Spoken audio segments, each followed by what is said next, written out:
संबंध होना उतना ही होना चाहिए जिस तरह से भोजन में नमक, मतलब इनका संवाद आवश्यक है।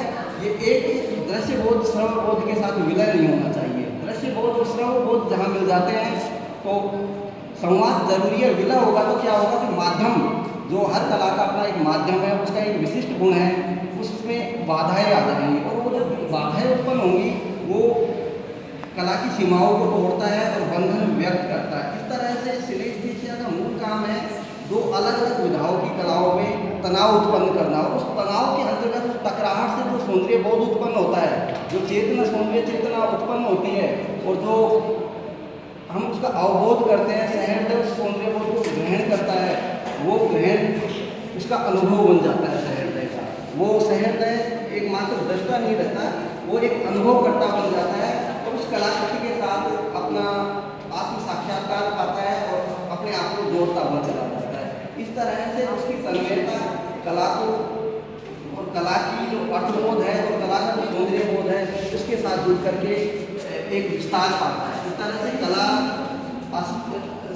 असीम से लेकर के ससीम या व्यष्टि से लेकर के समष्टि की यात्रा करती है, और ये व्यष्टि से लेकर के समष्टि की यात्रा ही कला का विस्तार है। और कला का यह विस्तार एक तरह से कलात्मकता के साथ साथ मानवता के लिए और समाज के लिए और सौंदर्य बोध के लिए उतना ही अत्यधिक आवश्यक है। अब इसी संक्षिप्त में इसी बात को हम आगे बढ़ाते हैं और अब आज आते हैं उत्तर मानवतावादी सौंदर्य बोध पर। उत्तर मानवतावादी सौंदर्य बोध क्या है?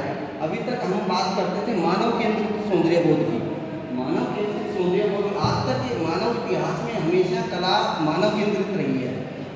अब जो वर्तमान समय है, जो समसामयिक समय है, उसमें मानव केंद्रित सौंदर्य बोध से हट करके उसे परे जा करके यांत्रिक सौंदर्य बोध को कला के साथ जोड़ते हैं और इस तारतम्यता को इस तरह से कह सकते हैं कि अब तक सौंदर्य बोध जो मानव केंद्रित रहा उसे मानव को केंद्र न मान करके मानव को भी AI, जैव प्रौद्योगिकी और पारिस्थितिकी तंत्र का अन्य अंगों के साथ एक हिस्सा स्वीकार किया। इसमें माना कि कला के लिए या समाज के लिए मानव मात्र केंद्र में नहीं है, बल्कि मानव अन्य उपादेयों के साथ, अन्य उपादानों के साथ एक सहजीवी भूमिका में, एक सहचर की भूमिका में मात्र है। इस तरह से जो उत्तर मानवतावादी सौंदर्य बोध है, इसको मूलतः इसका जो सैद्धांतिक आधार है वो मूलतः यही है कि मानव केंद्र में ना होकर के अन्य उपादानों के साथ सहचर की भूमिका निभाता है। इस AI जनित सौंदर्य शास्त्र में, इस तकनीकी जनित सौंदर्य शास्त्र में एक हाइब्रिड सौंदर्य शास्त्र का जन्म होता है। और ये जो हाइब्रिड सौंदर्य शास्त्र है, इसको जो संकर सौंदर्य शास्त्र है, उस हाइब्रिड सौंदर्य शास्त्र में कला की यांत्रिकता प्रमुख हो जाती है और जो हमारे संवेदात्मक आवेग हैं, मानवीय संवेदात्मक आवेग हैं, वो मुख्यतः प्रधान नहीं होते। उस यांत्रिकता में आज के समय में हमें और कला जगत को सामान्यतः यह चिंतन करने की आवश्यकता है कि किस तरह से हमारी संवेदनाएं मानवीय ना होकर के यांत्रिकता में परिवर्तित होती जा रही हैं और परिवर्तित हो रही हैं, और वो किस तरह का एक अलग ही सौंदर्य बोध उत्पन्न कर रही हैं। तो उस तरह से हमें यह भी देखना है कि इस यांत्रिकता की सीमा कहाँ हो, और इस यांत्रिकता की सीमा को निर्धारण करने के लिए हमें अपने शिल्प को, अपने माध्यमों को एक स्वरूप में लाना होगा। और इस तरह से कला का जो संबंध है, अंतर संबंध है, वो स्पष्ट रहता है। हमें यांत्रिकता के साथ जोड़ करके आज के युग में भी उसे एक नई दिशा देनी होगी।